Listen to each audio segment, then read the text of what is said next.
Hello. We're here for real this time. We finally made it. Are you guys here? If you're here, make sure you type in the Facebook chat because we totally have no idea how to turn on the Google Hangout chat. So make sure you're chatting over in the Facebook thread. And hopefully we'll see your guys' comments coming in over there. Yeah, I don't see. Took us a little bit to get this joker going. So we do have some questions that people posted earlier. So we'll see. Are you guys here?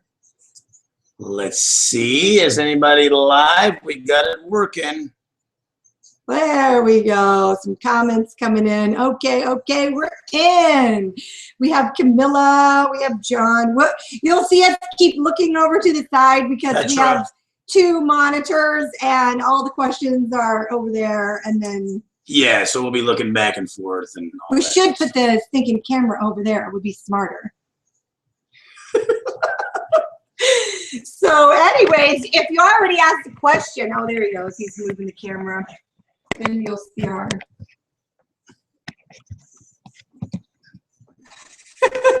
there we go.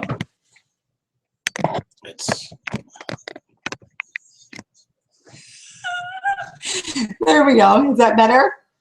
So now we can look up straight. Okay, put it back. Okay, so if you already asked, he's moving the camera back. If you already asked a question on the other thread, it's probably better if you just go ahead and ask it on this thread here so that we can keep them all in one spot so that other people coming in the group, when they come, they don't see that other thread and get confused and wonder where it's at. Just keep everything here on this thread. Okay, so I see people saying. Sorry guys, the thing is good. We decided to move the camera. No idea why we decided to do that. Okay, so we're in. We got the thread going. What's going on? Okay, so we don't see any questions yet. We see everybody saying that they're here, but no questions. So type in your question. Otherwise, we will yap and yap and yap about. Well, not for very long because if you guys are not showing up, we're out of here. There we go. Here's a good question. All right, so this one comes from Camilla. You guys in the group can see it, but it says, how do you deal with unhappy clients managing expectations? The first thing that happens when I get on the telephone and call their 600 people or whatever from the email list, I find half should be unsubscribed. People figure out that I did something wrong because they like having a dead list of 600 versus 180 people who adore them and will buy anything they create.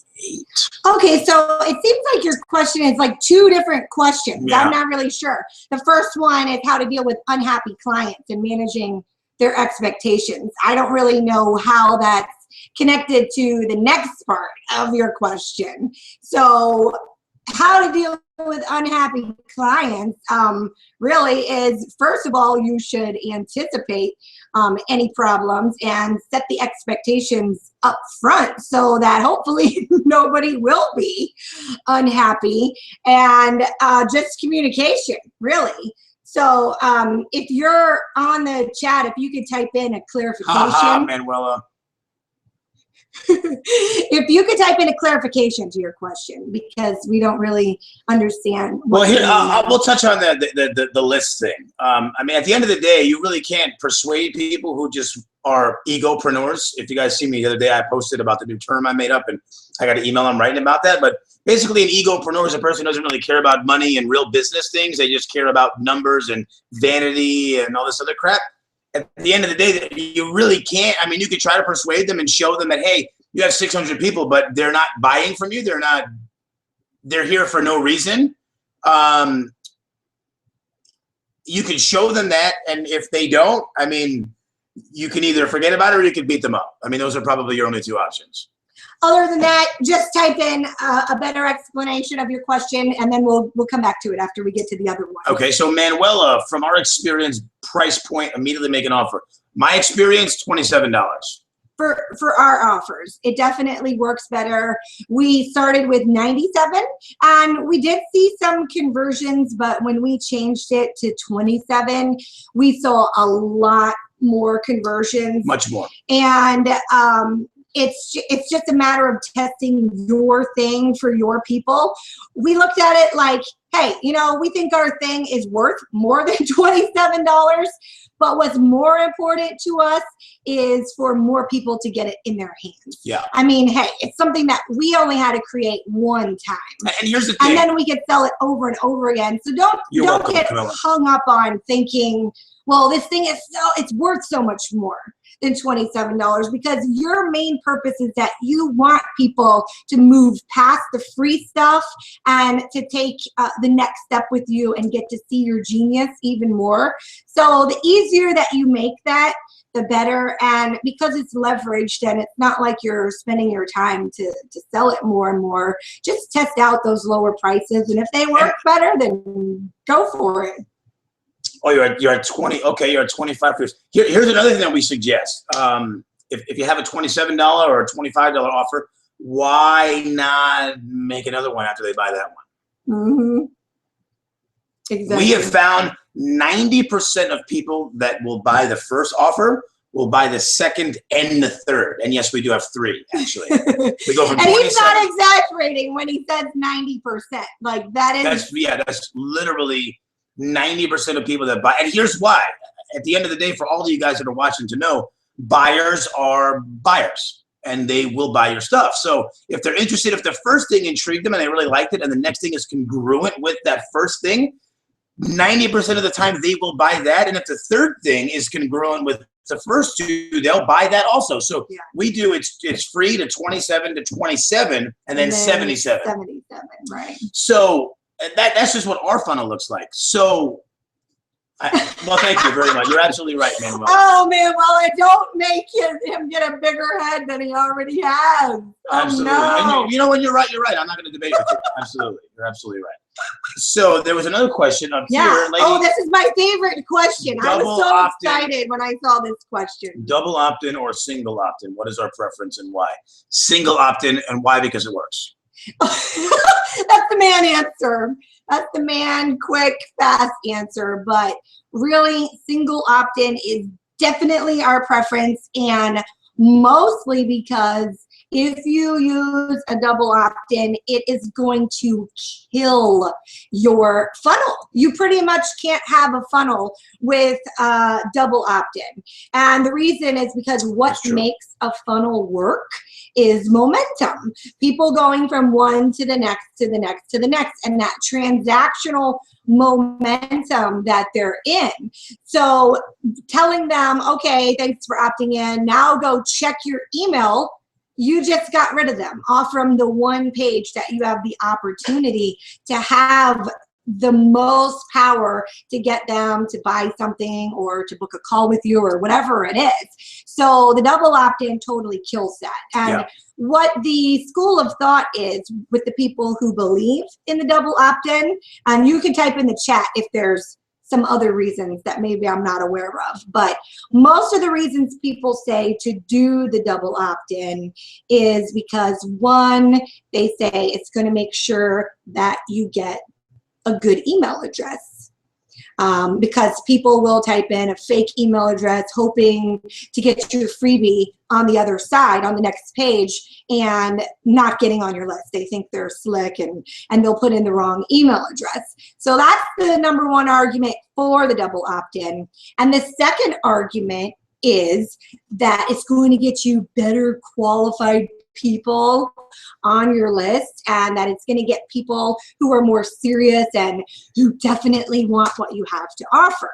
So those are the only 2 arguments for the double opt-in that I know of. Okay. Type in one if you know of another one, but I'm going to cover the answer to those 2 things, and because people really need to get this, because you do not need the double opt-in. Pat just asked, what do you mean by double opt-in? Oh, so okay, basically, let's cover that. Very simple. Someone sees your form, they put their name and email address, they want it, they go to a thank you page, they then get an email that says to confirm your subscription, click here. That's double opting in, which In our experience, it doesn't work. But what we would recommend doing is something that Robin and I are actually in the middle of implementing right now, is because, you know, we have a large list, and just like Camilla had said earlier, if you have 600 and only 180, we care nothing about numbers. It means absolutely nothing to Robin and I. We don't give a flying flip Wilson about how many people are on our list. Doesn't matter to us. What we care about is good quality people. So we actually shot a video yesterday that's going to go on like the initial page, and the video is pretty much geared to tell them, hey, listen, we're here, we're in business, we're going to make offers, we have snarky personalities, we'll probably offend you, we rant, we tell it like it is, and if you don't like that, the unsubscribe button's right there, and that's fine. We won't be offended by it. And so it sets a clear expectation out of the gate, so it gets the right people. So a lot of folks say double opt-in because, you know, it deters the wrong people and these kind of things. So there's other ways to do that. Yeah, so the two reasons that people say, so the first one is going to get you more accurate and get you correct email addresses, and it's going to stop people from giving the wrong one. Well, we have an answer for that one. Just make sure that you don't say instant access to your freebie. Don't use those words. Petra says we look alike. It's funny, we hear that often.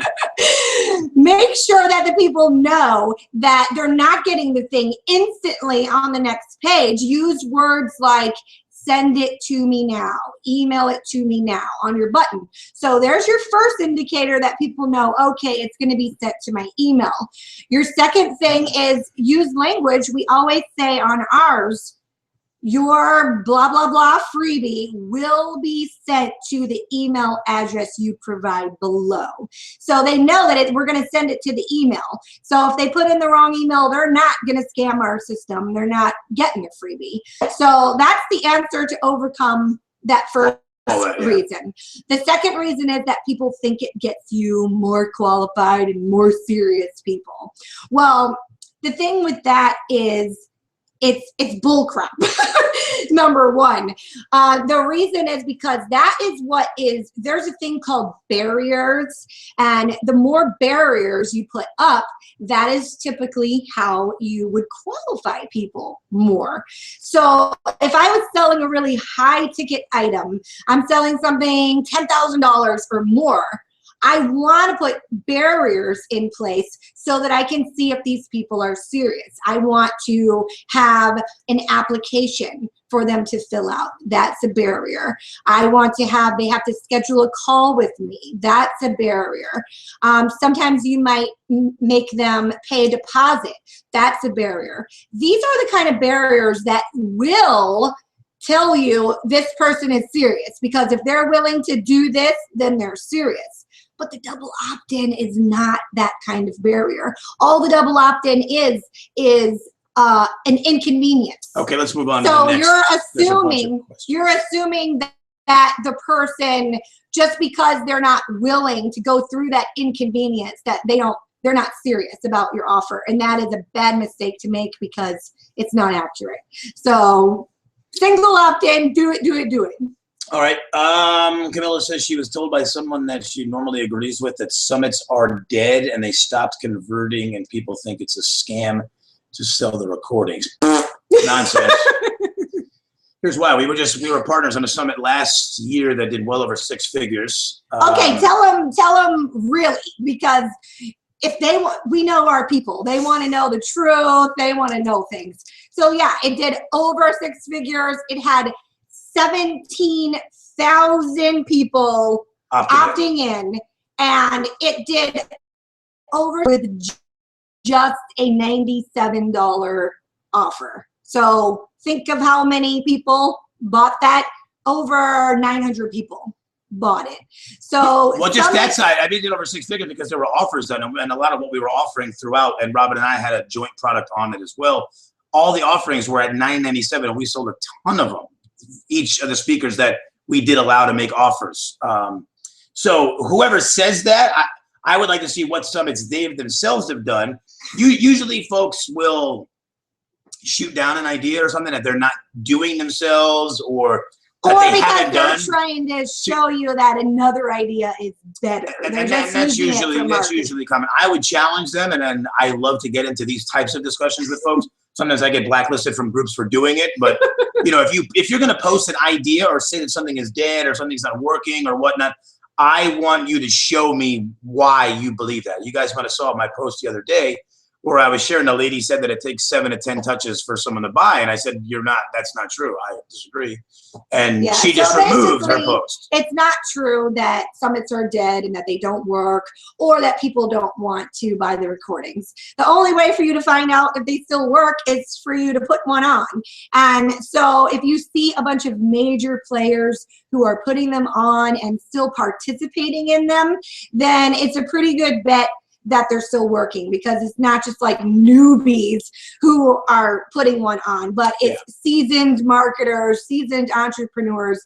And if they're still participating in them and doing them, then it's a good indicator that they work. Yeah, so if they stop doing them, then you should know, okay, maybe there's something I should know. I mean, yeah, we're in the middle of putting on a summit ourselves, which will be in July, and we're only about halfway with the book speakers, and we've got folks like Lisa Sasevich and Adam Urbanski, Nick Unsworth, who were more than happy to participate with us, Mia Davies and stuff. And these are, larger folks, and they had no qualm with, summits are dead and any of these things. So whoever would say that, I would just challenge them. I'd want to know why. I'd pick their brain. I probably wouldn't call them an idiot at first, but at first, I would pick their brain and, want to know why you're saying what you're saying and stuff. So yeah, and really, I mean, it's a total mindset thing. It's with all marketing. I mean, people say, oh, I hate webinars. Webinars don't work. And I hate this, I hate that. But everything works if you know how to work it. So never go by what a small group of people are saying, because there's always people who hate something. I mean, just like the funnels we were talking about, there's a million people who hate that. Yeah. There's a million people who hate the fact that we make an offer on the very first time you ever meet us. People hate that. But guess what? A lot of people love it too. So you can't just go by people's preferences. Totally. So Camilla, she's pretty much saying she didn't want to be doing coaching, but she's got some coaching. Some couldn't afford it, so she's doing group.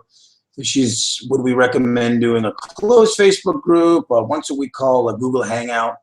Invite speakers? Should we give them email and phone access? I would not give them phone access. Absolutely not. To you personally, it's unless they're paying you a lot of money, or just post in a Facebook group. I would say Facebook group for sure. It's a great way. It's easy to manage a Facebook group and have your clients in there. It's a great way for your clients to meet each other and communicate with one another. Secondly, some of the other components, I would just ask you, what are your goals? How much time do you want to be involved? How much interaction do you want your clients to have with you? That would be probably where I would say to determine what's going to be the best fit for you. Like, the Google Hangouts is kind of a new thing Robin and I are doing, just because she's a ham and she likes to be in front of the camera. So we're doing the whole thing. But really, that's really the way that you deliver it. I would say whatever's the easiest for you. I mean, we did our coaching programs the whole first year of our business, and we never used any fancy technology. We used a Facebook group. That's how we actually delivered the content of our program and everything.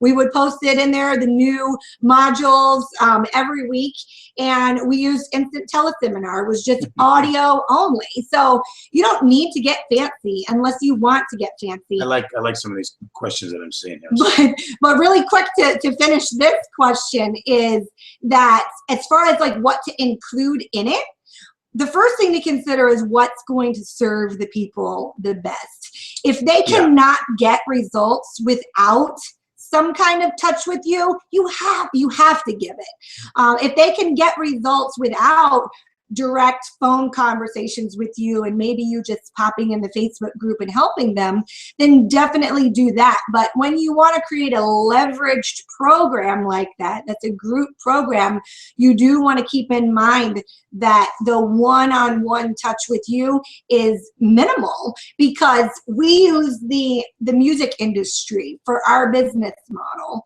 And that means that the closer you get to us, the more you're going to pay, right? So you can get like a single song on iTunes for like $1, what is it, $1.29 or something. Then you can buy an album of that person for 20 bucks. Then you can go to their concert for a couple $100.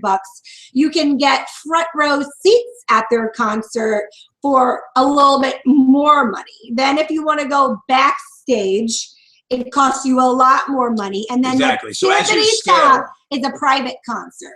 And that is the most money, sometimes 6 figures or more for a private concert. So think about your offerings. If you want freedom, think about your offerings that way, that the closer they get to you and the more contact they get with you, then those are the things they need to pay more for. So the next question is from Suzanne Stewart. Good question. This is actually what Robin and I, you said, what's the best way to move from done for you to training, coaching them to do it yourself? Do it. Fire. This is Robin and I did. This is what we did. We were doing done for you, nice 6-figure business. We were comfy. We did a lot of the behind the scenes stuff for some of the bigger folks, which someone in the next question had said that. And we found that we were strategizing with clients for free. So they were picking our brains for free. We were doing site design and landing page and funnel optimization and Facebook ads and all this stuff that kept us busy. We didn't enjoy doing it a whole lot. And we just said, we're going to stop. We're just going to stop doing it. And we're going to fire all of these jackwagons and we're going to move on. We're going to just, that's it. We're done. It was scary. I mean, it was scary because, we were cozy. I mean, we were comfortable from a monetary side, but we weren't comfortable from a time side. I mean, we were busy. I mean, I remember we had clients in Australia and sometimes I'd be on email till midnight, answering stuff and doing stuff and working on sites and stuff. And we didn't like doing it. And at the end of like 2012, maybe somewhere around there, mid to end of 2012 is when we decided we're done.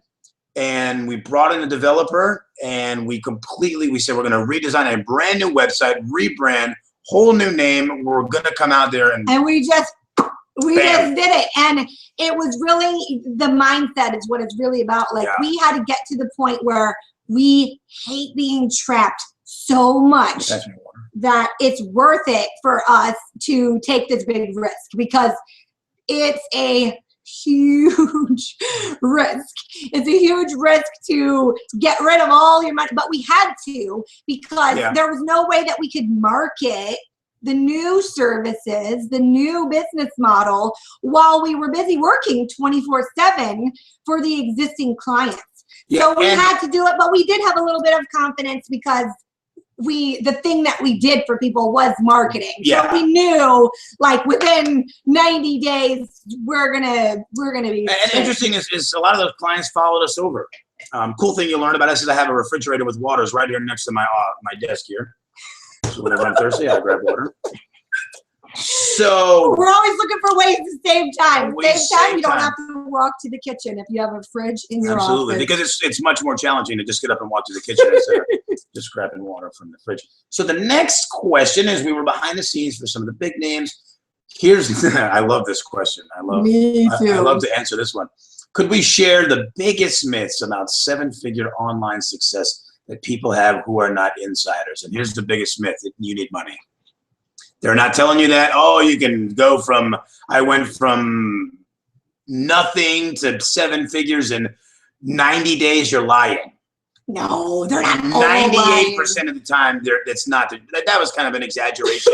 I don't really see people claiming that, but it's money. I mean, you need money and you need skills. You need skills and you need money. To do a 7-figure launch is going to probably cost you somewhere around $500,000 in media buying. And I wouldn't say just Facebook ads, because we're talking about YouTube, retargeting, Google AdWords, these kind of things. So, like, if a client came to me right now and they had, $100,000 to spend, I could make you 7 figures like that. I could make you 7 figures overnight if you had money. But people aren't telling you that. Another big myth, honestly, is that a lot of the people who say they're making 7 figures, they're not making 7 figures. That's a really sad one, and that's one you can never truly tell, but a lot of people that we used to look up to, and we were like, oh my gosh, and we thought they were the greatest when they actually hired us to be behind the scenes. We saw that they were not making the money that they said they were, or they might have been bringing in the money, but they're just spending way too much. Yeah, there's the expense side. So I mean, basically, one of the biggest myths is, when you go on some of these webinars, it's quick. Is the thing that a lot of the times, like Robin and I watch a lot of them just because we study what's going on in the industry and stuff, and like the strategies that they're teaching you are usually valid. Like they're like bam, like we know because we're doing a lot of them. Yeah, but they're good strategies, but they don't work for everyone. The piece that is usually left out, like for instance, we'll see how to get 12,182 subscribers in 30 days. Absolutely, you can do it. You can absolutely do that. But you have to use the same assets that person used. Exactly. That's usually the thing that's kind of left out is the assets. Whether those assets are dollars that are spent, something has to be working for you, and that's either dollars, reputation, or JV partners. Somebody or is promoting. your authority, or just the skills that you have. Everybody has different assets and different things that you have to work with. So sure, of course you can make 6 figures that fast. Or 7 figures that fast if you have the right assets. So people just saying that anybody could do it that fast, that is a big myth. And so another one of the big myths, a really sad one that breaks Mike and I's hearts, because we truly are what we call minimalist entrepreneurs. Like, we like to do everything as simple as can be.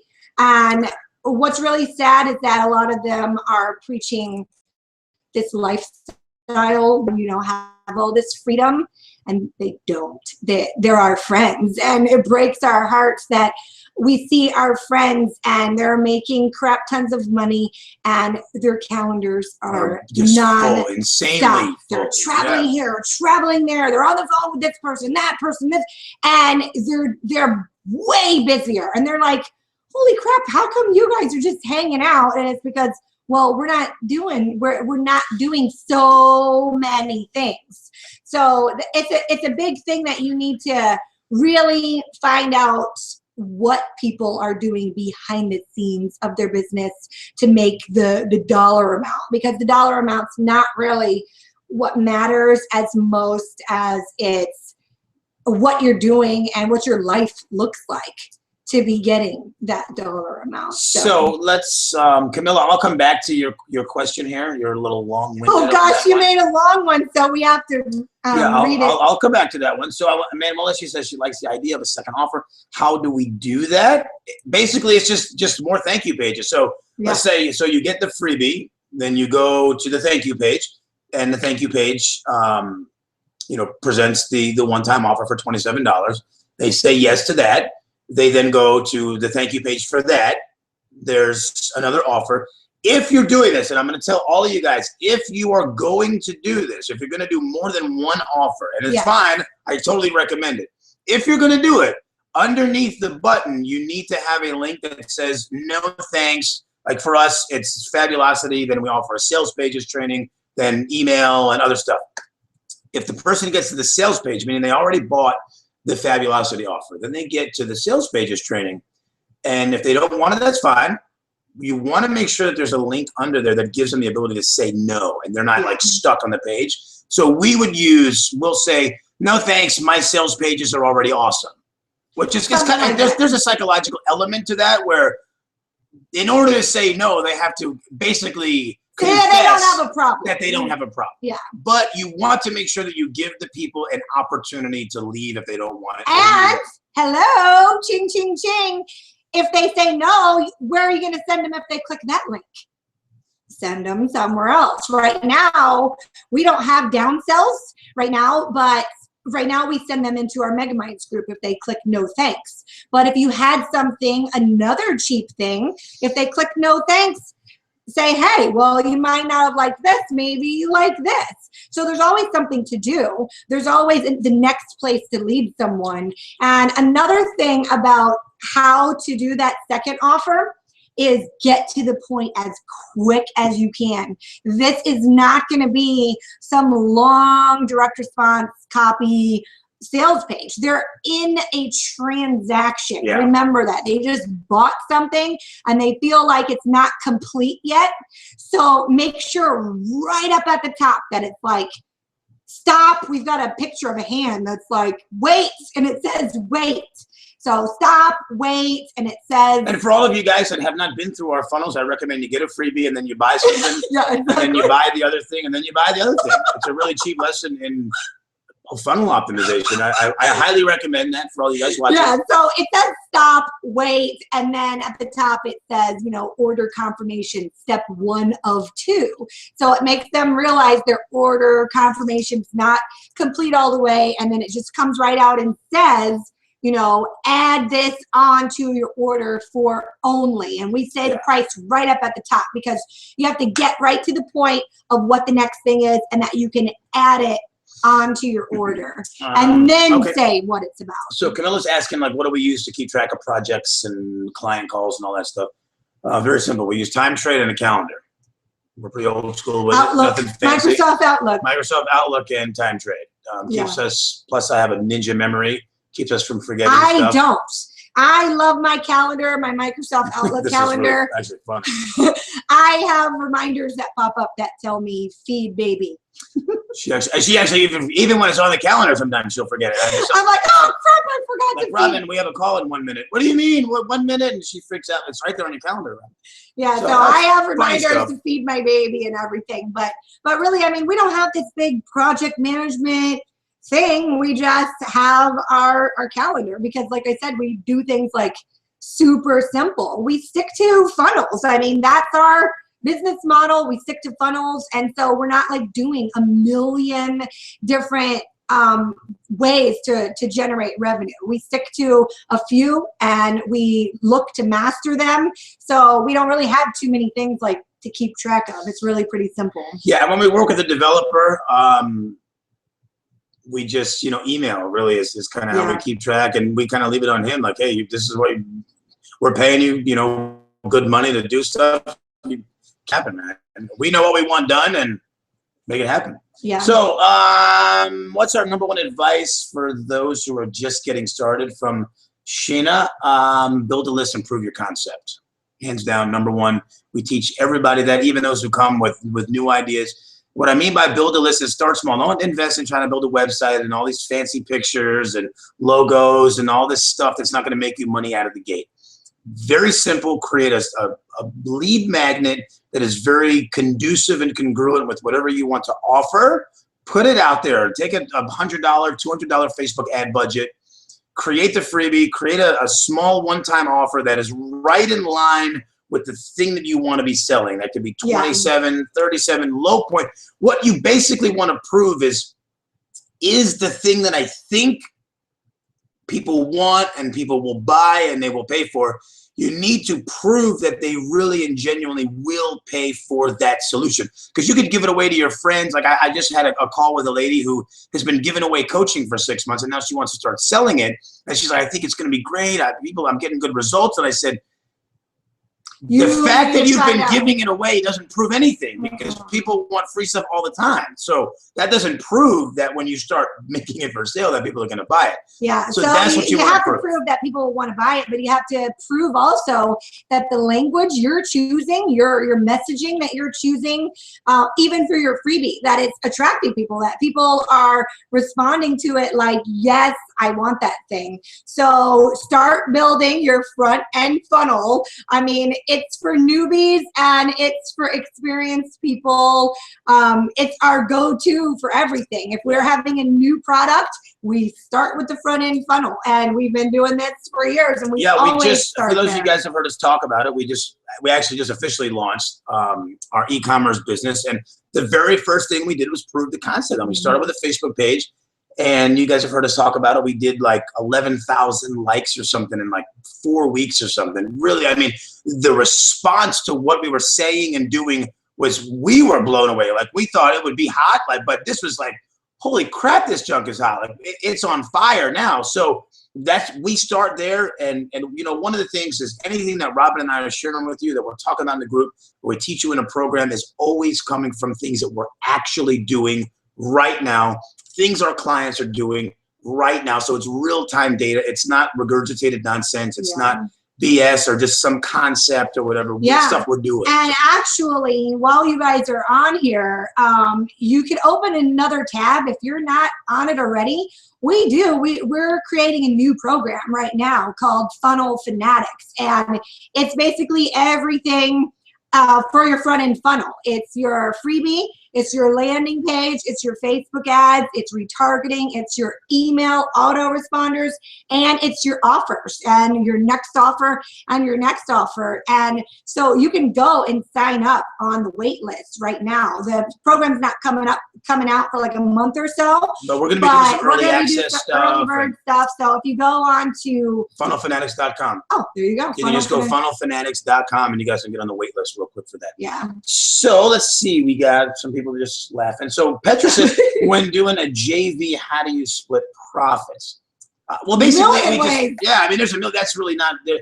You really can't give like one answer to that question. Is what are you comfortable with? Like, for instance, let's just say, for instance, you were trying to get Tony Robbins to promote for you. You'd probably want to offer Tony 100% commission. Mainly because somebody like him is going to bring a huge audience to you, and it's worth you just giving him 100% of whatever sales he generates just to have him. Now, let's say it's a smaller person, just, you know, a regular somebody. You might say 50%, and you're comfortable with that. And it depends. Like for us, it's always dependent on what's being offered. If it's a product where it doesn't involve our time and our touch, then there's way more wiggle room. We'd be willing to go 75%, 50%. It's not, we can wiggle with that. If it's something involving our time, we usually never go higher than 10%. No, like if it's private coaching. If somebody's going to promote something for us that's going to involve our private time or coaching, it's never higher than 10%. So as far as how to split the profits, it just depends. I mean, every JV is different. It doesn't. We don't know, like, if you want to tell us a specific example, we can get more specific with our answer, but usually whatever the heck you want, however you want to split it. If you're looking for a more technical answer. We love you too, Petra. Thank you. If you're looking for a more technical answer, like logistically how you split it, then that would be set up in whatever program you're using, Infusionsoft or whatever, where it tracks it and then you just pay them out. But so Charity says, she says it can't be on live, but yes, for you guys, this will be on YouTube. So this is recorded. You guys, only the MegaMinders will post a link to it. Only you guys will have access to see this, and for everyone else later that wants to take a look at it, and for those of you that said you were starstruck, if you just want to watch it to just have some more time with Robin, that's fine, no problem. We'll post it for you guys. So she says, can we give her a quick idea of how many offers you should make for your product in your autoresponder and when? Here is what I would say. No more than one in an autoresponder. And here's why. If you're using something like Infusionsoft, then it allows you to do this better. You don't want to keep just pounding the same person with the same thing that they've already kind of said, I'm really not interested in it. Like, I don't, you know, maybe they just genuinely don't want it. They don't care. It's not appealing to them. If you just keep pounding them with it, you're just going to make them mad and send them away when they might be interested in something else. So what we would do is, like, let's say somebody gets in on our list, they see our Fabulosity offer and they don't want it. And they don't buy it. They don't buy it right there. We'll send, you know, they'll get the first email that gives them the actual freebie to download. And there'll be like a reminder, and like, hey, you know, don't forget you can get the offer. Then we'll send like one other email the next day. And the only way we're ever going to send them another email is if they clicked on that previous email, because they expressed interest in wanting to know. And that is where, for you guys listening, this is really could get real ninja here, but that's where Robin and I are moving with everything that we're doing, and where good marketers and folks that are really utilizing what's available to them and what is working well is based on interest, or we'll call it conversational congruency. So if the person raises their hand at any point and express interest in something that we send out, then that means, yeah, we'll share some more things with them about that specific thing because we know they're interested in it. If the person doesn't, I don't want to just keep hammering them and making them mad. And we used to because we didn't have any other way to do it, or we just didn't know more better. So we would send them from our freebie to our Fabulosity offer, and then we would send them like 3 more emails after talking about Fabulosity some more. And then one day we looked at each other and we were like, wait a minute. Why in the world would we hammer these people about Fabulosity? The fact that they landed on that offer was not proof that they were interested in it because we forced them to land there. So the only way we have proof that they're interested in it is if they clicked it in that email. So we're shifting things around to where we're not going to send more and more and more about that thing unless you prove that you were interested in it by clicking on the link. Okay, this is a good question from Greg. Who do we respect most in the industry? Robin? I would have to. No, I respect Robin the most. That was a good plug for me, right, guys? You know, to be honest, somebody that he's a great guy, he's a buddy. We text each other. We talk about everything from video games to church. And Nick Unsworth, definitely somebody that I highly respect. I know him personally. And why I respect him is because he's genuine. He's real. I know him personally. He's just, he's got a huge heart. He's got a big heart. Somebody else I respect, he's in this group. He's talked a lot, Adam Urbanski, another guy right along the same line. Genuine guy, caring guy, real deal, no fluff, no BS kind of guy. And so, I mean, there's a difference between who do we respect versus who maybe do we look up to and like their business model. I would probably have different answers for those two things, but you use the word respect, so that's why we're and we know these folks very, very well, so I wouldn't just like throw out some big name that I just respect. I love. When we say respect, it's because we know their heart and we respect them. Another person that we know and then have had kind of some interaction with is James Wedmore. A lot of you guys probably know who he is. Highly respect him. We got on some calls with him and really great guy. What I liked about him and where I say respect is when you begin to interact with these folks that are 7-8 figure, like money's not a thing to them, and they're big and they really could kind of do whatever they want to do in the industry, but they treat everybody like real people and they really respect everyone and people's time. And they're willing to play with folks that they know are not at their level and are actually humble and genuine about it. That's really where I, respect folks. So James Wedmore would be one of those. Another person that Robin and I met when we were in San Diego that immediately drew tremendous respect for me was Mike Koenigs. We were watching video on his phone with him. I just thought of another good one, Jonathan Otto. Yeah? Nobody really knows who he is because he's like this secret, hidden he's rock a secret star weapon guy behind the scenes, but he's a pure genius. He does all the videos and the stories that are in people. He does Mike Koenigs, Russell Brunson, Mike Filsame, Russell Brunson. He does all of their videos for their launches. He does the storylines behind them and that kind of thing. You guys will get a chance to meet him. He's going to be on our summit. He's a secret weapon in the summit there. Awesome guy. Really, really enjoyed talking to him. I was blown away when he just shared statistics and numbers of, like, when you talk about 7-figure launches, he's usually one of the guys behind making those things happen. So you guys will get exposed to him in our Big Purpose, Big Money Summit. So hopefully that kind of answered your questions. Because when it comes to respect, it's really just, folks that are genuine. They're honest, they're people, approachable. yes. Another person, Steve Olsher. Rob and I know him. He's a client of ours. Anybody that's not too hoity-toity and elitist. Like, we typically don't have much respect for people that are like, I'm so much better than all the people that follow me. You drive a Lamborghini, so you're not. I don't think you're cool. So, what CRMs are we using? Infusionsoft. Yep. And if Infusionsoft is too beefy for you, we totally recommend One Shopping Cart. Great place to start. We used it all in the beginning of our business, and it served us. This one's for you, Mike Heath. Why? What did he say about it? He asked if I could sustain the getting the water back and forth for long term. So this tip's for you, bud. Yeah, we told you this is not formal. No, we no probably formality. wouldn't be doing this on like a real like webinar that we promote or something like that. Maybe we should. You know, why not? Casual, whatever. So hey.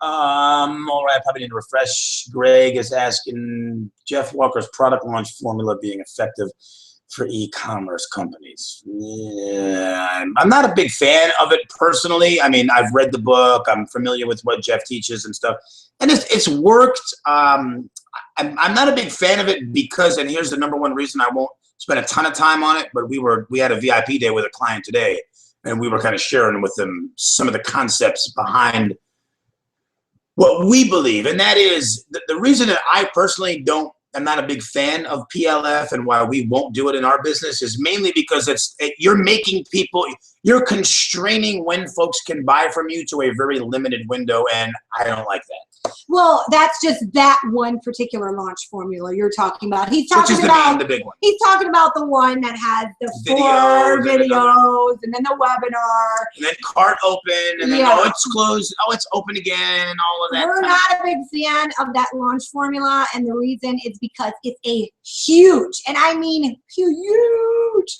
mistake not to give people the opportunity to buy when they are ready to buy.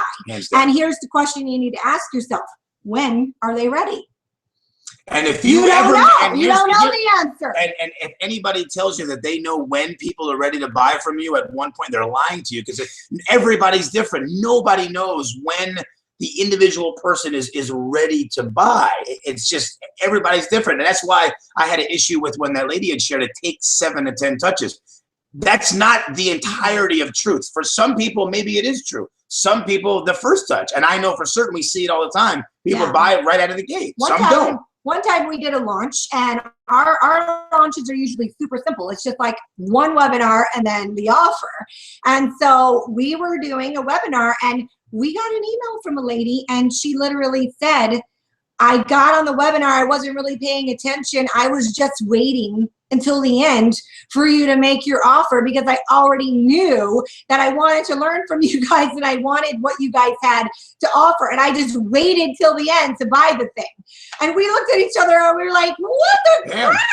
So we even encourage, we have all of our clients when they're doing a launch and you're doing a webinar, we tell them, put the offer right after somebody opts in. Right after, because everybody knows the statistics, less than half the people who sign up for your webinar are actually going to attend your webinar. And so offer them the thing immediately. And that's why we're not big fans of that whole 4 steps, because you're banking on the fact that somebody has to watch video number 1. And then the next day, they have to watch video number 2. They have to watch all the videos. They have to read all your emails. Then they have to get on the webinar and watch it all the way to the end to get the thing that you're selling them. When, what if they're so ready right when they came in the front door? You lost them because you're thinking your system is what works, instead of just giving people a freaking opportunity to buy the thing if they want the thing. Okay, a couple quick questions. Sharice, I don't know if your question's complete. You said our suggested freebie conversion goals and time frames. Oh, she asked that question before. Let me see if I remember what if she can be clear, but mainly, like, what is your goal? Like, okay, so the cold traffic, I'll say this. If you're running Facebook ads, which is normally cold traffic, to a lead magnet or some type of a free offer, 40 to 60% is incredible. Normally folks see 20 to 30 and think that that's great. So industry standard, it depends. Industry standard for cold traffic is like between 15 and 30%. Yeah. They think that that's good. Anything over 40, you can think it's kicking booty. For warm traffic, you should be around 40% or higher. Yeah. And if it's hot traffic, what I mean by hot traffic, okay, the warm traffic, that's people who already know who you are. They've seen you around somewhere. They know, like, or trust you from some way. They've read your blog. They've attended your webinar. They've been to your website. They've followed you on Facebook. That's warm traffic. The hot traffic would be somebody was at a particular point in time they're listening to you for a specific reason. Say you were on a telesummit or you did live speaking or something like that. They attended this interview specifically to listen to you, and at the end you specifically offered them something in line with what you were talking about, like a podcast interview or something like that. You should be getting higher than 70% on those. If you're not, something's a little weird. But for that hot stuff, you should be getting, 80, 90, pretty dang close to 100%. Petra says, do we use a CRM? I think we answered that. Infusionsoft is a CRM as well. The time frame part of your question, Sharice, ask it again, because I know I asked you to clarify it before, but I totally forgot. So ask the time frame one again and give us more. Sheena's specific. Asking, do we have a how to do a front funnel course? Yes. We do. List building machine. If anybody's listening to this and you guys don't have that, I'm a little biased, but it's incredibly awesome. You can go to our website. Right on the homepage, there's a big banner. There's Robin and I on it somewhere, and it'll take you to the page for List Building Machine. You should totally scoop it up. Sheena, you can go there. It's called List Building Machine. Definitely it's not only front end funnel, but we actually just added some new bonuses with retargeting and how to retarget to your email offers, and there's swipes, tons of cool stuff in and there. here's the thing with List Building Machine, that's where you can learn a lot of stuff right now. But our Funnel Fanatics program, that one's going to be so freaking beefy. It's going to be like 5 times as much information that's in List Building Machine, and it's going to have a coaching element with it. We're going to have monthly coaching calls. We're going to be in a group giving feedback, reviewing things. We're going to be adding training to it regularly. Yeah. And so a cool thing to note is that if you already have List Building Machine, when we launch that, you're going to get a super deal. Anybody who's bought List Building Machine from us in the past is going to be able to get into Funnel Fanatics for a super good deal, because there's going to be some overlap in the information. Some of the information is already in List Building Machine. So and we'll be adding some of the more ninja stuff that we're talking about here, like the indicate interest and the conversational congruency and some of that cooler stuff. So okay, let's see. Do we have a product for e-commerce conversions? We do not yet. I'm glad you asked that. We will be. We're working on that. And like I said at the beginning, we only create stuff based on things that we've done and where we've gotten results. So because we just launched e-commerce, like the front side, we've built an awesome audience. We have a captive audience. We haven't even officially turned on Facebook ads. I'm in the middle of working one-on-one with Google to do some Google AdWords stuff, some Google shopping stuff. So we're getting ready. We've worked with e-commerce clients before, corporate clients who had us come in and just basically review and audit everything that they have going on to increase their conversions. But as far as like the step-by-step, what we think works the best, we don't have that yet, because we're doing some stuff right now. So we're seeing some stuff that works, but before we actually create a course and begin to offer it to the public, we will make sure that we're getting solid results and it's something that can be scalable and that we can teach as well. So you can keep your eye on that, though. Having said that, the front end funnel, you need that for e-commerce anyways. Yeah. You need to build your list and you need to offer them something right away after they get on your list. What the same question as Sheena had is about, do we have a front end funnel program, List Building Machine? What we teach in List Building Machine is exactly what we applied when we started the e-commerce business, to build a list, to get folks in the front door, to make an offer, that kind of thing. So the same thing is there. The other things, the more intricate things that may be involved in the e-commerce side, we'll put that together as we see exactly and what works best. So that'll be something that we'll put together. Probably. Laura. She said minion status. Nah. Petra said she has a question up at the top. Oh dear, this is going to be challenging. So you'll have to wait a minute. We'll have to scroll back up. I'm going to try to find it. Yes, yes. You will have the YouTube. We're going to post a link, the YouTube link to this only in the group, so you guys will have that. I don't see any other questions from you, Petra. I'm getting up to the top. Let's see. What are our plans for the future financially? Because doing all of this Facebook marketing is a lot. Would you recommend to invest in something for long term? I'm not a financial advisor. Well, first of all this Facebook marketing being a lot, that's a subjective term, because once you master it, it's not really a lot. It's totally just, you turn it on, you can turn it up, you can turn it down. If you're getting too many customers, you turn it down. So it's not really a lot. But as far as like with us, we like real estate investment, things like that. But like Mike said, we're not like financial advisors to give you guys advice in that area. What I would say this, and this is why we ventured into the e-commerce spaces, because it's a different animal. It's a whole new level, and it's something that's leveraged. We can build it once and get it going. Robin and I are right now in the middle, like the pre-conceptual phases of a software type product, which is going to be incredible. We're working with our developer now. That's our future plans. It's to do a lot more of those. The one that we are working on. Type things not where we software, find really, like templates and things. It's this thing that we're particularly working on is, you could say, WordPress plugin standalone type of a thing, but that's something that we're interested in. Things that are more leveraged are always going to be things that we're interested in. So that's why the e-commerce thing was interesting to us. Software plug-in type stuff that we build it, and it's a beast to put it up, to build it, to do the launch, to do that side of stuff. But once you do, it's momentous. So yeah. So anything again, I definitely agree with you, Manuela. I appreciate that. Smart man, you're absolutely correct.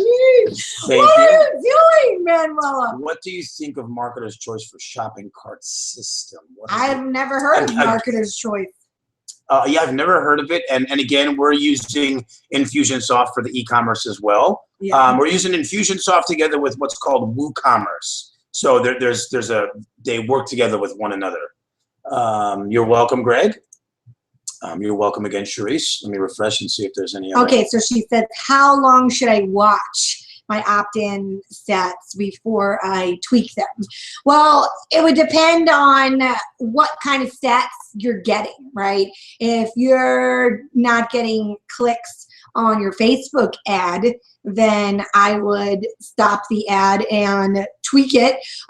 If you're running a conversion goal for your Facebook ad, I wouldn't touch that joker for at least a week, because you're asking Facebook to do its magic. You're asking Facebook to find you the right people who are going to convert.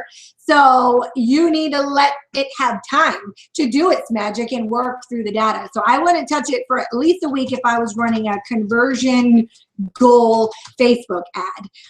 As far as how my landing page is converting, you can touch that anytime. If you're getting a lot of clicks on your ad, but your landing page itself is not converting, you can change that. But when you change things, this is the most important part. And the thing is that you don't want to muddy up your data when you change things. So if I'm going to make a change on my landing page, well, I've got a funnel working and going, Facebook ad going to it, I'm not going to change the page that's there. I'm going to redirect it to a new page, a brand new page that I made one change to, and I'm going to see what conversion rate that one gets to see if it changed. But if you keep changing things midstream and you change more than one thing, you've just muddied up all your data, and you don't really see what was making a significant change and what wasn't. So for your opt-ins, basically I would wait a week if I was doing a conversion ad. But again, there's like so many variables to that question. So that would be something like, if you had one specifically going, you could ask us, you could say more details, and we could give you a more detailed answer. Here's a very in-depth question from Sheena. How did you become such marketing ninjas? It's a very good question. The answer is really simple. Doing. Yeah. Just from doing stuff. Just doing and testing and succeeding and failing and trying and tweaking and testing and doing and doing some more and then doing some more and just, just honing in on what's working. If you haven't listened to any podcast interviews, or you haven't been on one of our webinars before and you haven't heard any bit of our story, it's really, like Mike said, just a lot of doing. Our business that we had before we were teachers and coaches, where we did the done for you stuff. We started as like just basic virtual assistants, virtual assisting, and what we did was we did a lot of transcription. And we had one client. This was probably a good secret weapon. Yes. We had one client who had us doing transcription for Dan Kennedy, Rich Sheffrin, Ron LeGrand. If you don't know who these people are, they are direct response marketing legends of our time. And so we were actually getting paid to listen to these workshops, these live events, these mastermind meetings that other people were paying tens of thousands of dollars. Actually, it was our client who actually paid tens of thousands of dollars to be at these. And then we were transcribing them, and we realized we're sitting on a freaking gold mine with this information. So what we started doing was like, hey, let's start suggesting some of this stuff that we're learning to our clients. And so when you're a virtual assistant and when you're in the done for you business, naturally the way that you get more work is to suggest more things to your clients. So we became these suggesting machines, and we would suggest, oh, you should try this strategy, you should try that strategy, and hey, we can do it for you, we know how to do it. And so we would get more hours, because back then we were looking more hours with how we made more money. So we would suggest all these things we were learning to our clients, and basically we had a big budget playground to play with other people's money to test and disprove all these things that we were learning, to see, hey, that one worked like gangbusters. Oh, that one didn't. That was just a freaking gimmick. That one doesn't work. And we had so many clients at different levels. Some were multi-millionaires. Some were just little solopreneurs just starting out. So we were able to see, wow, that one strategy that we suggested to all 6 of our clients, it worked for that one, but it didn't work for these guys. Why? And just analyzing and seeing just from doing all these strategies and suggesting them to our clients. And so we were just like, holy crap, like we have seen a gold mine, but in application, all like why some not another scenario. And it was a wealth of knowledge. I mean, even though we didn't like doing the done for you very much, we would not be where we are today without that season in our lives. That's where we learned mostly everything. Let's look. Tanya's question is, she said she did a Facebook post and got great results in terms of views. She said, stupid her, she just did the post, didn't send them anywhere. What should you have done? I think you answered your own question. You should have sent them somewhere. If you're going to pay for a post or to promote a post, you definitely want to send folks somewhere, whether it's an opt-in or an offer or something along those lines. Well, so here's the thing. It depends on your assets and where you are in your business. Yeah. If you're new, then yeah, I would never just pay just for more people to see a post. Yeah. But where Mike and I are now, we have just started probably like 6 months ago. We will pay just for people to get to know us better and to hear our opinions and see our personality. A post that leads nowhere. We will pay for that now because the branding and the reputation is beneficial to us at the stage we're in. But when we were just starting out, if we were paying money for something, you better believe it was going to be directly connected to some way that we could monetize it, or we were not paying money for that. So either send them to a blog, but if you send them to a blog, make sure you're capturing your traffic with a pixel, Yeah. so that when you are ready to advertise something to them, you've got people that are warm to you already, people that have read your blog, right. You can advertise. And the reason somebody was that, I shared the retargeting add-on in there, somebody was asking about it. Right next to getting folks on your list, the next most valuable thing you're going to be doing is pixeling people. And it's something that we cover in the retargeting training. Because if you're paying to drive traffic consistently to pages, to opt-in pages, to blogs or offers or whatever, or if you're not even paying and people are getting there organically and they don't buy and they don't opt in, then what? You've lost them. You want to be pixeling those folks and knowing exactly where they are, what they saw, what they didn't see, what they took action on, what they didn't take action on, so that you can continue that conversation with them with Facebook retargeting. And the link that I shared completely, we walk you through what is the right type of strategy for what place in the conversation they are, what type of pixel, what type of ad you want to be doing, how you want to continue the conversation. Yeah, so I mean, you can send people extremely anywhere, valuable. And you can send some people somewhere where there's like no strings attached. I just noticed I really do air quotes a lot. All the time, yeah.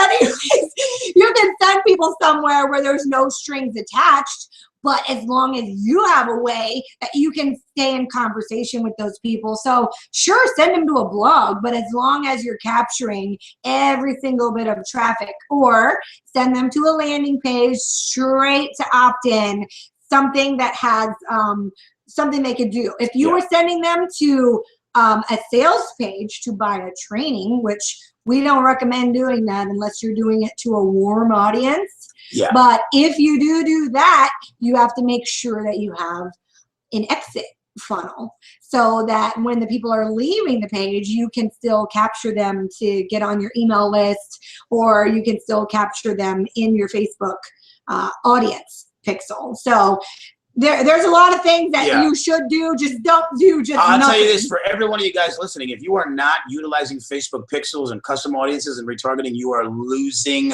a lot. You're missing so much. Ask me about e-commerce. You have to be doing that. That is hands down what you should be doing. So if anything, if you see the link and just get the retargeting side and apply that to your e-commerce business, hands down, you're going to see unbelievable results.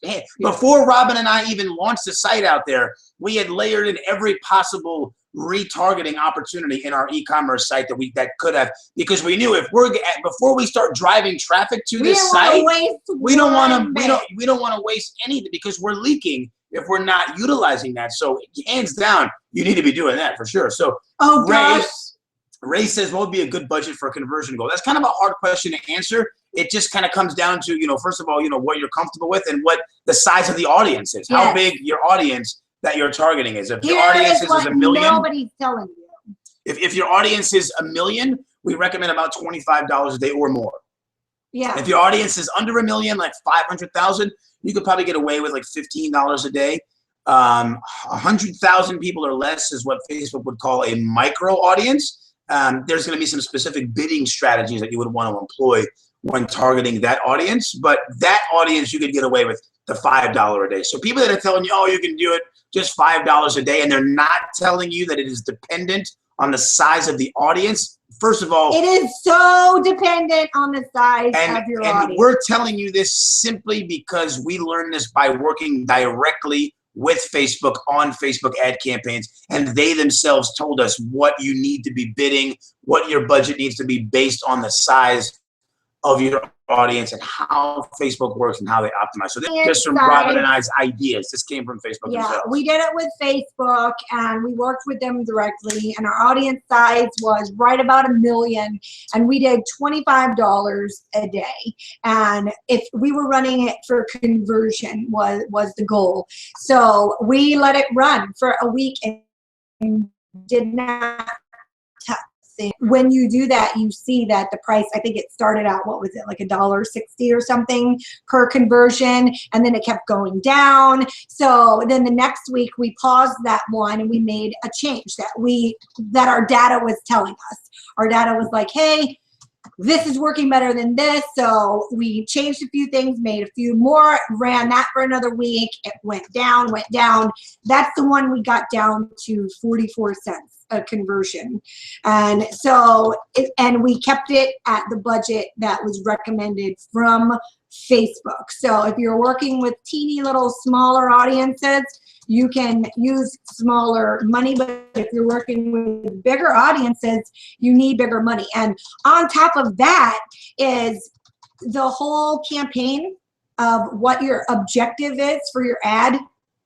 We're going to be teaching this in Funnel Fanatics because it is so, there's so many variables to this that nobody is teaching this in their programs.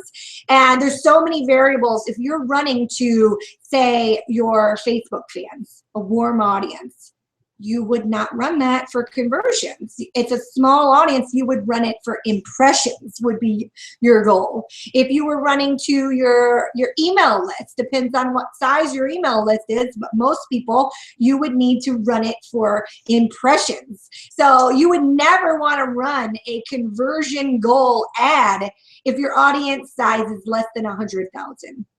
Never, because there's not enough data in there for Facebook to do its thing. To be able to optimize. So let's, here's a good question from Laura. Rattle off some of our biggest pet peeves in the coaching consulting. Oh my gosh, we'll be here till midnight. Number one pet peeve we got is just regurgitators. Folks that are not she said doing. Besides that one. Well, that she didn't. They would still, yeah, I guess they are fake experts, but more folks that try to present themselves and put out stuff that they really themselves either don't believe genuinely or they are not doing and they're just regurgitating stuff.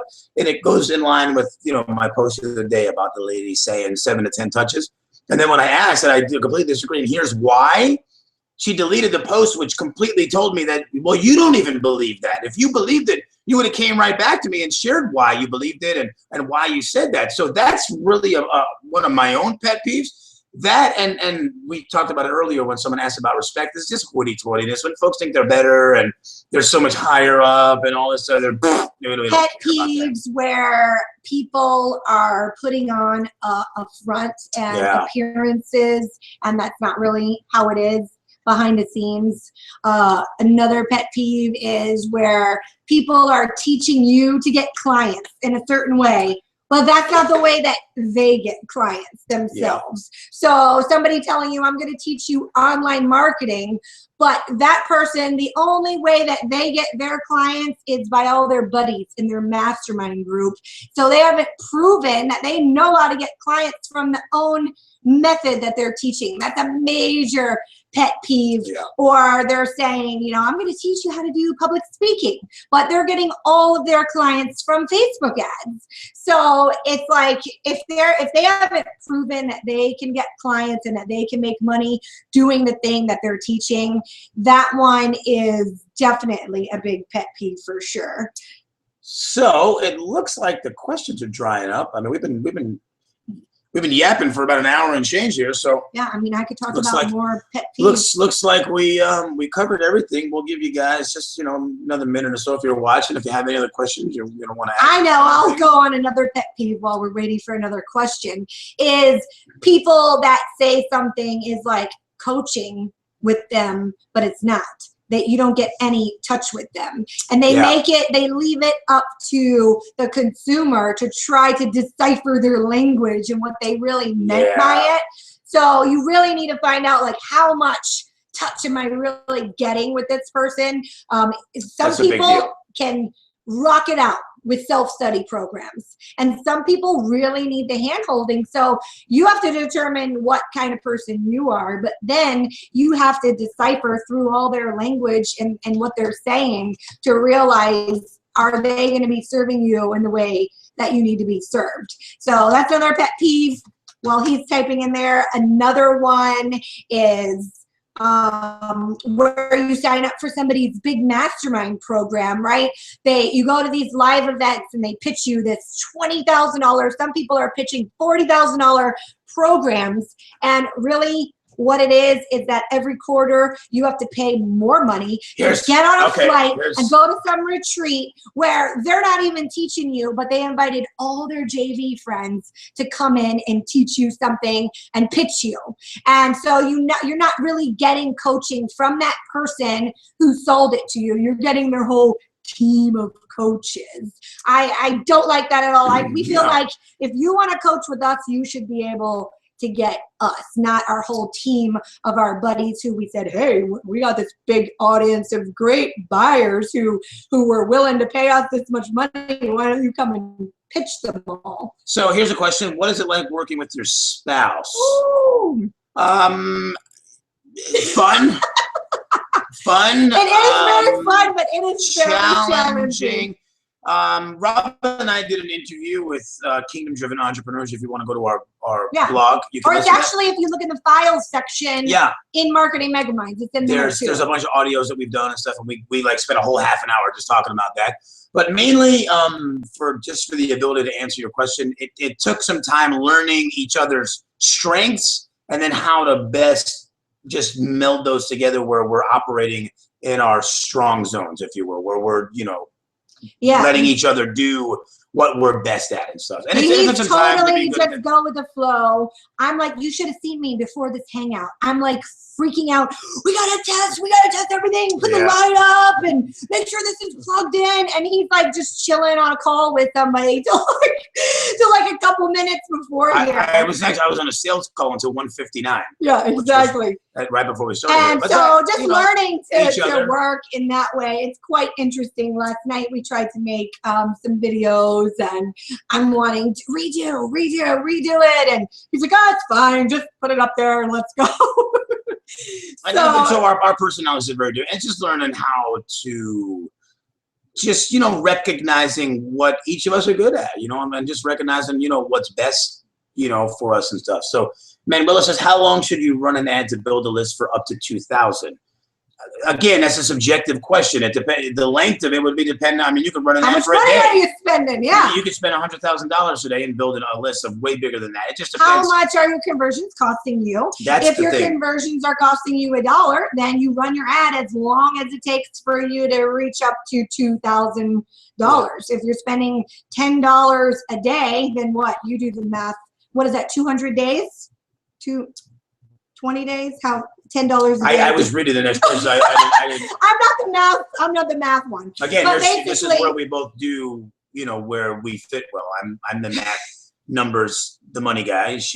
But basically, it's how your conversions, what your own data is telling you. Some people, it might be costing them $8 for a conversion. Some people, it might be costing them 44 cents like ours for a conversion. So it's not really how long to run the ad. It's until you have your money. It's all math. If it's costing me $1, then I need to spend $2,000 to get 2,000 people on my list. And you see, I know we don't care about the size of the list. Very good. But does list size have anything to do with the amount of people who are buying? Yeah. Of course. Yeah. More people means more buyers. I mean, it's just all in the numbers. I mean, sales is always about the numbers. The more people who come in contact with your offer, everybody's numbers are different again. So your thing might convert, your front end offer might convert at 5%. So that means for every 100 people who come in contact with it, you make 5 sales. Somebody else's might convert at like 20%. So for every 100 people, they make 20 sales. So when it comes to people being on your list and sending emails, sometimes the industry standard is like 1% to 2% if you send out an email. If you have 100 people on your list and you send out an email with something to buy, probably one person's going to buy it. So the size does matter, but it doesn't matter like that's the most important thing. That conversions were about $1.30, which is very good. That's good. And you were doing $10. I'm suspecting that's $10 a day. But you're going to increase it to 20. As long as you're comfortable with that and you do, like we shared, layer in another offer in there, you should be profitable. I mean, if you have two $27 offers layered in there and you're doing $20 a day, you'll probably see that you're $30 to the plus on your that's the beauty of making that offer. Again, that small front end offer, because it's offsetting your ad budget. Cost, If you've got really good numbers, it's not only offsetting your ad budget, but you're making money and list building for free.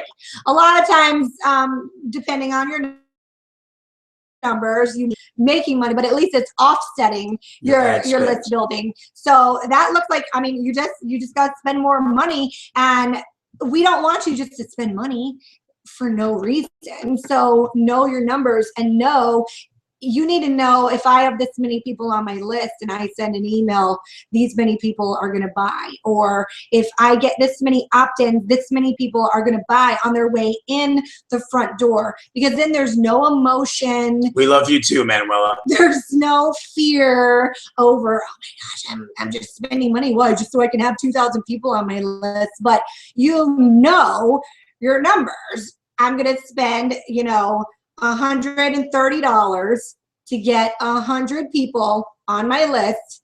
And out of those 100 people, let's say I have a 5% conversion on my upsell. So 5 people buy something, that's $25. So I just spent $130 and I made $125. And I got 130 people on my list. So everybody has to figure out their own numbers like that. But when it comes to when you've got more offers on the back end and you've got a bigger funnel and you know what you're going to be selling on the back end, you can be way more confident with how much you're going to spend. That's how we work with our private clients, is they're like, okay, I've got a goal. I'm going to make this much money. And then we work backwards and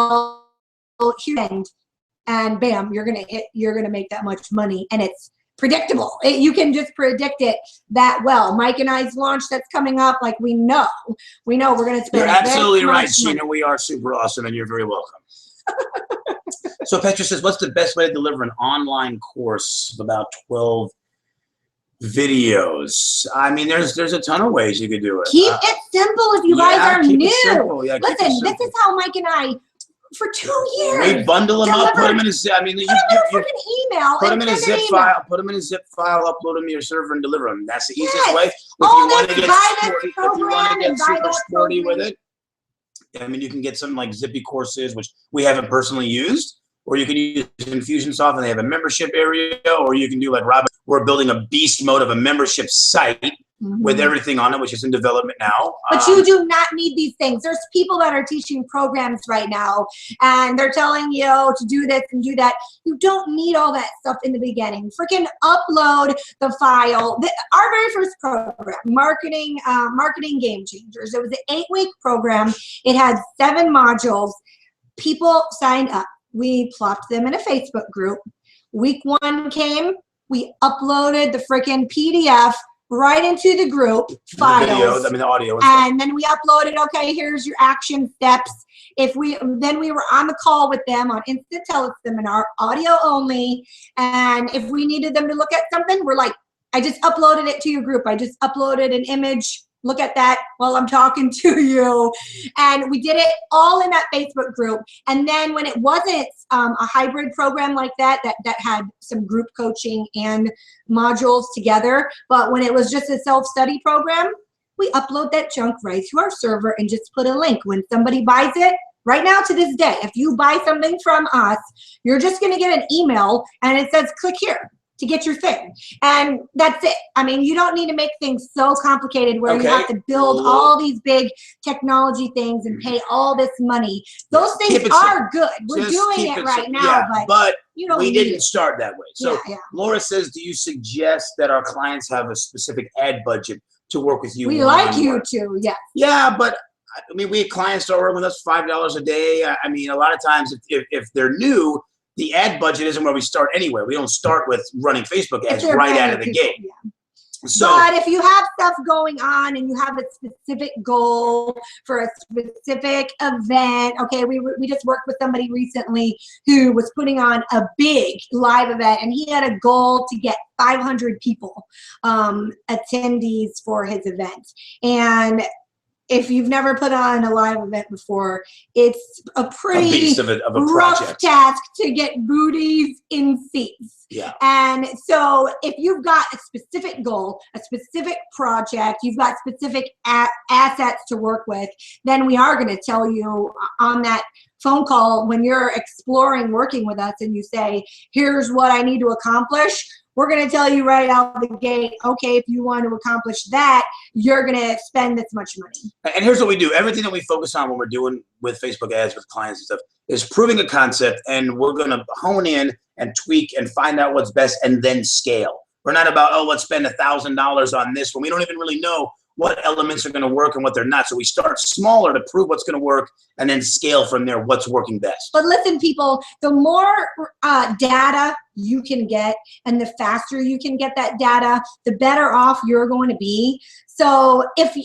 I know, yes, Petra, I know it's scary, but if you can get yourself to the place where you can commit that I'm going to spend $25 a day for 1 month, then you will get so much data and be able to hone that junk in so much faster. So, I mean, I know we're biased because this is the thing we teach, but the truth of the matter is, forget about all the other fancy things to buy, the freaking webinar jam, the freaking zippy courses, all these things that you don't need. Keep your stuff simple and simplified, and use that extra money so that you can be dedicated to getting the data that you need to perfect your junk quicker. So if somebody, I mean, what's $25 a day? What is that? I'm not good with the math. It's about $800 a month. $800, you know, make yourself a goal that this is how much money I'm going to dedicate to spend, and you will get your answers faster. Because the thing is, we always say that all marketing is hypothesis until it touches humans. And it doesn't matter if you're working with an expert. Sure, an expert can give you a better spot to start and better starting point, but everybody's data is what you're going to need to follow. If your data tells you something different than what I thought would work, I'm going to tell you, follow your freaking data. So the people who win in internet marketing are the people who get their answers faster. And you get your answers faster by taking more action and by doing the things that are going to get you those answers, not building all these fancy programs and things like that. So you're right, Manuela. 750. 750. There you go. I did it quick off the top of my head. Yes, 750. All righty, so I'm not seeing a whole lot of more questions coming in. Somebody said, hurry up and launch Funnel Fanatics. There's a lot going into it. Like I said, we actually are building a complete membership site to house that and everything that we have. Yeah, it's going to be totally new. If you opt in for a freebie from us, or even if you bought, you're going to be able to get them all. Like, I know there's a lot of people on this call right now who've bought like 4 or 5 things from us. All your stuff that you've ever bought from us, you're going to have access to it all in one spot. So you never have to worry about where's my email. So there's a ton of development going on that. And we're so it's going to be after our summit. We're going to be launching it in small little phases to people who bought from us first, and then to other people on our list before we go and do a big hoopla launch. So if you're on the wait list or if you're on our list, then you'll be the first one. And there will be special pricing and, buy-in for folks right out of the gate, all of that kind of stuff. So that's why I said join the wait list. Join the wait list. You can go to funnelfanatics.com and get on there. So I'm not seeing any more questions coming in. Plus, Robin and I are early birds. It's time for dinner already. It's almost dinner time for us. We had a lot of fun just jamming out and hanging out with you guys, answering questions, chit-chatting, acting goofy a little bit, and all that good stuff. So if anybody else has a quick question, I'll take it real fast. We'll answer it. If not, we're a little late for dinner. So we'll hop off. I'll refresh. Quick refresh. I'll refresh one more time. And again, for all you other guys that were asking, about the video, it was a little stuttery, buffering, all that good stuff. We will post. Hopefully the video is not going to be like that too. Hopefully the video. No, the video should work fine. So I don't see any more questions. Keep your eyes. We'll post a new thread with this. Oh, there you go. with the video in the group. And again, thanks guys for joining us. We'll look at trying to do these somewhat regularly whenever we can fit them in our schedule and hop on there, do some jam session with you guys, hang out and stuff. So it's fun. It's fun. It was fun. Glad we could answer some questions. And yeah, absolutely. Love you too, Manuela. Awesome. Thank you guys again for joining us. And everybody have a great, awesome weekend. Be patriotic. I got my flag shirt here. Yeah, he's ready to eat some burgers. But I'm Brand's patriotic. Absolutely ready to eat some burgers and all that good stuff. You're welcome, Laura. Awesome. So cool, guys. Enjoy your weekend. And we'll see you guys in the group.